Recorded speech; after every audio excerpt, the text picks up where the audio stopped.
Welcome back to everyone. In this video I will guide you how to fix Bluetooth cutting on Motorola Moto G47. Let's start the video. If you want to fix this problem, so restart phone, just click and hold side power button and volume up button. At the time, click on this restart icon.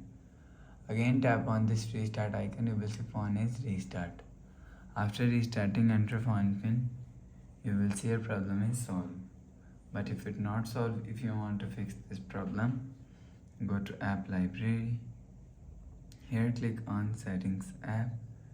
Now in setting, scroll down and click on system and update. You will check your software update is latest. If it not latest, update your software latest. After update software latest, go back to home screen. You will see your problem is solved. But if it doesn't fix this problem, go to app library. Here click on settings app.